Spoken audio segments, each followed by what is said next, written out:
성령의 임재로 120명의 믿음의 사람들이 듣고 보고 말하는 것이 달라졌습니다. 초대교회 모습은 이 시대 우리에게 큰 도전을 줍니다.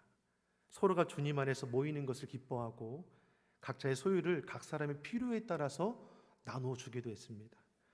떡을 떼며 진실한 마음으로 식탁으로 함께 교제를 나누고 하나님의 찬미하기를 기뻐했습니다. 이로 인해 온 백성들에게 칭찬을 받았다라고 했습니다. 이들의 기쁘고 즐거운 모습을 통해 믿지 않는 자들이 저들 무리에 연합하기를 원한 것이죠.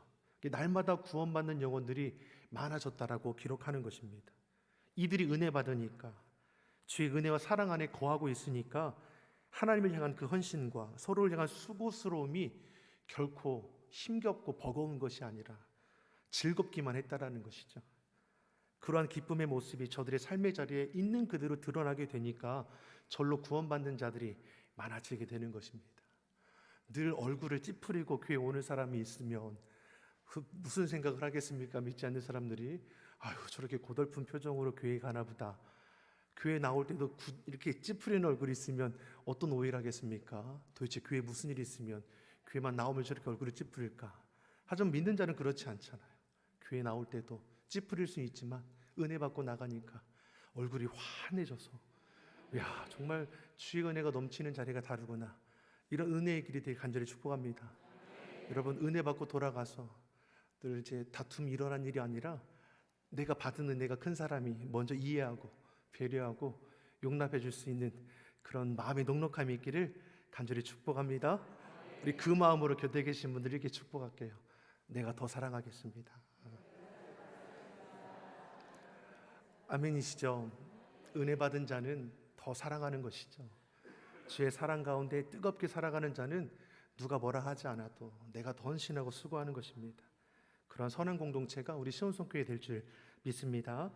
그리고 오늘 본문의 말씀을 보면 초대교회를 통해서 보이시는 하나님의 기적의 사건이 기록되어 있습니다. 처음 일어나는 초대교회에 임하는 그 기적의 사건이죠. 1절이 어떻게 시작합니까? 1절의 말씀을 우리 같이 읽어보겠습니다. 제9시 기도 시간에 베드로와 요한이 성전에 올라갈세. 아멘. 유대인들은 하루 3번 기도하죠. 우리 시간으로 보면 아침 9시, 오후 3시, 해질 무렵 3번을 이제 기도합니다. 아침에 일어나 기도로 시작하는 것이고 저녁에 일을 마치고 또 기도로 행하는 것이죠. 일하는 도중에 오후 3시에도 어떻습니까? 그 시간에 또 기도하는 것이죠.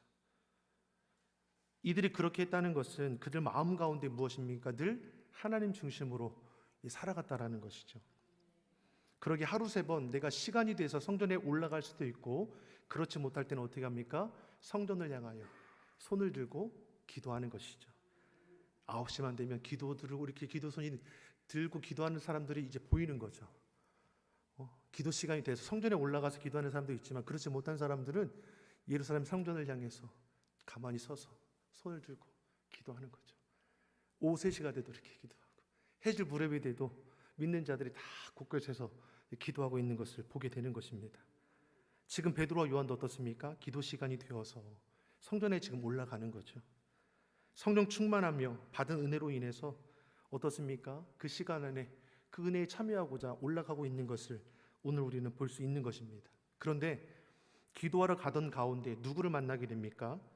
날 때부터 걷지 못하는 자를 이제 만나게 되는 것을 오늘 2절이 우리에게 말씀합니다. 2절의 말씀을 한번 같이 보겠습니다. 나면서 안진뱅이 된 자를 사람들이 메고 오니 이는 성전에 들어가는 사람들에게 구걸하기 위하여 날마다 미본이라는 성전문에 두는 자라. 아멘. 하나님께서는 베드로와 이 요한으로 하여금 한 사람을 이제 만나게 하는 것이죠. 모든 일은 우연은 없습니다. 하나님의 섭리 가운데 이루어지는 것이죠. 이 사람에 대해서 묘사하기를 날 때부터 걷지 못하는 자라고 했습니다.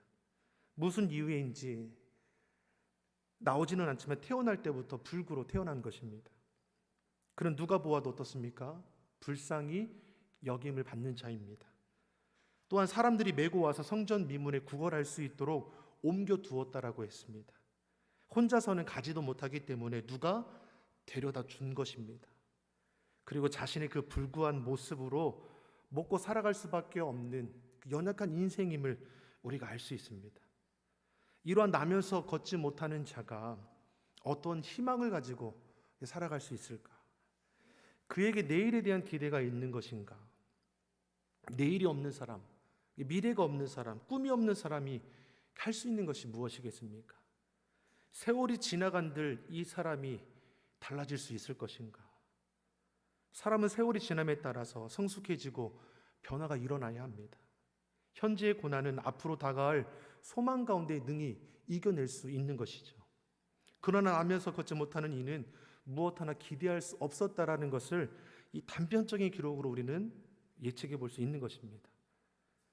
나면서 걷지 못하게 된 자는 이전이나 앞으로나 다를 바가 없습니다. 그런데 하나님께서는 어떻습니까? 이 날에 놀라운 일을 준비해 놓으셨다라는 것입니다. 3절의 말씀을 한번 보겠습니다. 3절의 말씀 같이 보겠습니다. 그가 베드로와 요한이 성전에 들어가함을 보고 구걸하거늘. 이제 걷지 못하는 자가 그나마 가지는 관심이 무엇입니까? 늘 줄임배를 채울 수 있도록 구걸하는 것이죠. 성전에 들어가는 자들은 누구십니까? 기도하기 위해서. 또 이스라엘 백성들은 무엇입니까? 하루 3번 기도 생활하는 거, 구제하는 거, 또 금식하는 거, 철저히 경행하던 자들 아닙니까? 그냥 지나가지 않죠. 구걸하는 자를 보면 동전 한 입이라도 꼭 주고 지나가는 것입니다. 베드로와 요한도 지나가는 걸 보고 이 날때부터 걷지 못하는 자가 바라보며 무엇을 말하는 겁니까? 동전 한 입을 바라보고 이제 저를 쳐다보는 것이죠. 이는 무엇입니까? 습관적인 이 본능적인 요구이죠. 늘 그렇게 그 자리에서 늘 구걸하던 자이기 때문에 몸에 배어 있는 것이 드러나는 것입니다. 그렇게 베드로와 요한을 이제 바라보는 것이죠. 4절에 베드로와 요한도 주목하여 나면서 걷지 못하는 자를 바라봤다고 했습니다. 구걸하는 자도 베드로와 요한을 바라보고 베드로와 요한도 구걸하는 자를 바라보고 눈이 마주치지 않겠습니까? 나면서 걷지 못하는 자는 눈이 마주치니까 어떻습니까? 바로 이렇게 판단이 되지 않겠습니까? 동전을 줄 자, 주지 않을 자, 많이 줄 자, 좀 적게 줄 자, 이렇게 딱 구분이 되지 않겠습니까? 딱 느낀 거죠. 뭐라도 주겠구나. 그 마음으로 보는 거죠. 4절의 말씀입니다. 4절의 말씀 같이 한번 보겠습니다. 베드로가 요한으로 더불어 주목하여 가로되 우리를 보라 하니. 아멘. 베드로와 요한이 더불어 주목하여 가로되 우리를 봐라. 성령님께서는 이 베드로와 이 요한의 마음을 움직이시는 것이죠. 그 마음에 주체할 수 없는 긍휼의 마음을 불어넣어 주시는 것입니다. 5절 말씀에 그가 저희에게 무엇을 얻을까요? 바라본다고 했습니다. 습관적으로 구걸하던 자가 나를 바라봐라. 그러니까 무엇인가 더 큰 걸 나에게 줄 것인가 하고 바라봤다라는 것이죠. 하지만 동전 한 입 아니면 그 이상의 것을 사실 기대하지는 않았을 겁니다. 그가 바랄 수 있는 것은 오늘 하루도 한 끼를 또 해결할 수 있는 그 적은 금액인 것이죠. 나중을 소망할 수도 기대할 수도 없고 바랄 수 있는 것은 그때그때 내 삶의 자리를 세워갈 수 있는 조금의 돈일 뿐입니다. 그러한 자를 하나님께서 베드로와 요한을 만나게 하십니다. 무엇을 얻을까 바라보고 있는 그 눈앞에 하나님께서는 놀라운 일을 베드로를 통해서 이제 역사하시는 것이죠. 믿기지 않을 사건, 놀랍기만 한 일이 일어나게 됩니다. 6절의 말씀을 우리 같이 한번 읽어보겠습니다. 6절입니다. 베드로가 가로되 은과 금은 내게 없거니와 내게 있는 것으로 내게 주노니 곧 나사렛 예수 그리스도의 이름으로 걸으라 하고. 아멘.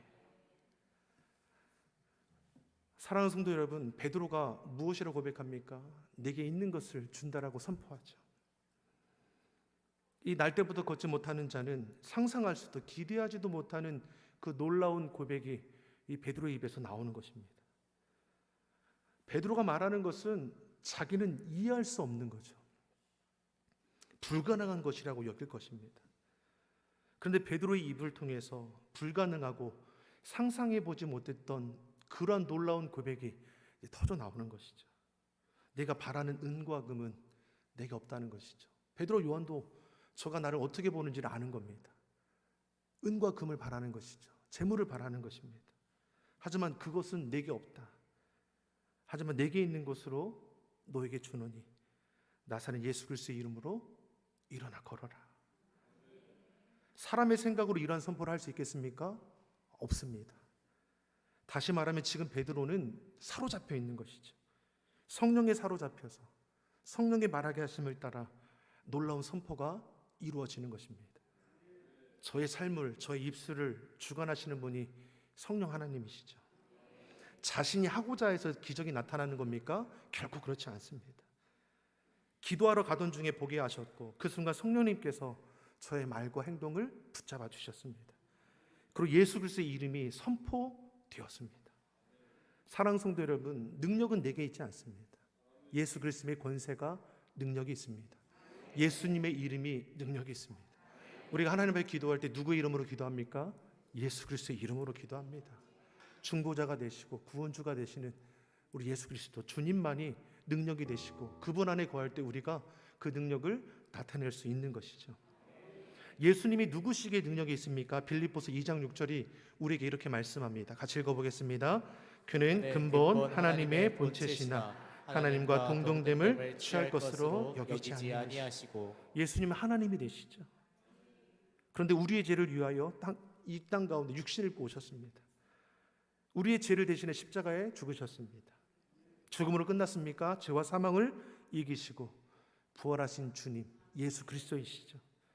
그분이 승천하실 때 따르던 무리들에게 하나님의 약속하신 것을 기다리라고 했습니다.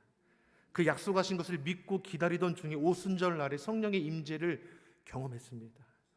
서로 마음을 같이하여 가르침을 받고 떡을 떼며 기도하기 힘쓰는 초대교회가 시작이 되었습니다. 그리고 초대교회 첫 번째 기적이 나면서 걷지 못하는 자가 걷게 되는 놀라운 역사를 보게 되는 것이죠. 7절과 8절의 말씀을 우리 같이 읽어보겠습니다. 오른손을 잡아 일으키니 발과 발목이 곧 힘을 얻고 뛰어서서 걸으며 그들과 함께 성전을 들어가면서 걷기도 하고 뛰기도 하며 하나님을 찬미하니. 예수 그리스도의 권세를 선포하죠. 오른손을 잡아 일으켰다고 했습니다. 확신이 없으면 어떻게 이렇게 하겠습니까? 예수 그리스도의 이름으로 선포하고 세우실 하나님의 그 놀라운 은혜의 역사를 기대하며 잡아 일으키는 것이죠. 성령님께서 주시는 마음, 성령님께서 행하게 하심에 따라 순종하면 하나님께서 이처럼 능력 가운데 역사하시는 것이죠. 예수 이름에 선포되며 잡아 일으키니 일어났다라고 했습니다. 사랑하는 성도 여러분, 믿음은 있는데 행함이 없다면 그 믿음은 죽은 것이라고 했습니다. 믿음은 행함으로 우리의 발걸음을 옮기는 것이죠. 베드로가 믿음에 대한 확신으로 잡아 일으킨 것처럼 우리 안에도 믿음에 대한 분명한 행함으로 결실이 일어나게 될 줄 믿습니다. 하나님 우리에게 말씀을 주시죠. 감동을 주십니다. 그 말씀의 감동 앞에 내가 순종함으로 믿음의 걸음 옮겨 나갈 때 우리의 그 적은 순종일지라도 그 믿음의 수고를 통해서 하나님은 값진 열매를 맺어가게 하실 줄 믿습니다.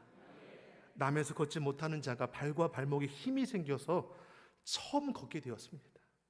뛰기도 했다라고 했습니다. 어릴 때부터 성전 미문에서 구걸하지 않았습니까? 구걸할 때 처음에는 어떻습니까? 나도 언젠가는 걷게 되겠지. 나도 회복이 되겠지. 10년이 지나고 20년이 지나고 40대가 되었습니다. 점차 소망이 없는 인생이 되어가는 것이죠. 걷는 것이 어떤 느낌이고 뛰면 어떨 건가 늘 생각 속에 상상 속에만 있었습니다. 이것도 어떻습니까? 금세 시들어졌습니다. 근데 스스로 느끼는 거죠. 베드로가 손을 잡아 일으킬 때 이전에 느끼지 못했던 기운이 자신의 몸속에 들어와 자신의 발과 발목에 힘이 생겨서 다리가 펴지는 것이죠. 8절 말씀에 뛰어서서 걸었다라고 했습니다. 이것을 어떻게 보면 용수철처럼 튀어오른 거죠. 그리고 걸어보고 뛰어보고 감격에 빠집니다. 그런 후에 가장 먼저 한 것이 무엇입니까? 성전에 들어가면서 걷기도 하고 뛰기도 하며 여호와 하나님을 찬미했다라고 말씀합니다. 성전 안에 있던 모든 백성들이 그가 나면서 걷지 못하는 구걸하는 자임을 다 알아보죠. 왜? 오랜 시간 성전 미문에 구걸하던 자이니까. 근데 그러한 자가 걷고 뛰며 여호와 하나님을 찬미하며 뛰어다니니 도대체 누군가 하고 쳐다보지 않겠습니까? 다들 알아보는 거죠. 그의 과거는 비참했습니다. 소망도 없고 수치스러운 과거일 수도 있습니다. 그러나 지금 그는 누구보다도 기쁨과 감사로 가득합니다. 불행했던 과거, 절망스러웠던 과거가 한순간에 다 씻겨졌습니다. 예수님을 알게 되고 성령을 통해 회복되는 그 순간에 그러한 과거는 지나갔습니다. 이제는 소망 중에 내일을 바라보는 자가 되었습니다. 사랑하는 성도 여러분, 우리는 어떠한 삶을 살아야 합니까? 과거를 회상하며 그때가 참 좋았는데 과거에 매이는 삶을 살아야 합니까? 현재의 부족함 때문에 과거에 부유했던 때를 생각하는 것이 아니라 소망 중에 우리가 여호와 하나님을 바라보는 삶이 되기를 간절히 소망합니다. 현재가 부족하면 우리를 온전케 하시는, 우리의 삶을 선한 길로 인도하시는 주님을 온전히 우리는 바라볼 수 있어야 합니다. 과거도 현재도 미래도 기대할 것이 없었던 나면서 걷지 못하는 자가 하나님의 사람을 만남으로 인해 회복이 되었습니다. 롯의 인생이 어떻게 바뀌었습니까? 보아스를 만났기 때문 아닙니까? 이삭의 인생이 어떻게 바뀌었습니까? 리브가를 만났기 때문 아닙니까? 성령님이 이처럼 우리를 만남으로 이끌어 가시는 것이죠. 날 때부터 걷지 못하는 자를 성령의 충만한 베드로와 요한을 만나게 하셔서 성령의 놀라운 치유 역사를 보게 하셨습니다. 초대교회의 모든 기적의 사건은 무엇입니까? 만남을 통해서 이루어지는 은혜의 사건들입니다. 저와 여러분들도 성령 충만하여 주님이 보내시는 그곳에서 주께서 만나게 하시는 그 영혼들을 위해 기도하며 또 저들을 섬김을 통해서 그 복과 은혜가 저와 여러분을 통해서 흘러가기를 예수님의 이름으로 축복합니다. 의미 없는 만남은 없습니다. 그 안에는 분명 하나님의 인도하심이 있습니다. 이 밤에 우리가 기도할 때 우리 만남의 복을 구하기를 간절히 원합니다. 특별히 우리의 자녀들에게 좋은 동역자를 만날 수 있도록, 좋은 믿음의 배우자, 멘토를 만날 수 있도록 우리 또한 나 홀로 사명 감당하는 것이 아니라 하나님께서 우리를 만나게 하신 그 믿음의 동역자들과 늘 헌신하며 수고함을 통하여 서로 간에 하나님 부어주시는 그 은혜를 날마다 체험하고 또 누리고 나아가는 우리 삶의 자리가 되기를 간절히 소망합니다. 이 밤에 기도할 때 주여 우리를 사용하여 주시옵소서. 성령의 충만하심 가운데 우리가 선포해 나아갈 때 주의 능력이, 치료의 능력이, 회복의 능력이, 변화의 능력이 나타나게 하옵소서. 그러한 은혜의 밤이 될 줄 믿습니다. 기도하겠습니다. 사랑해.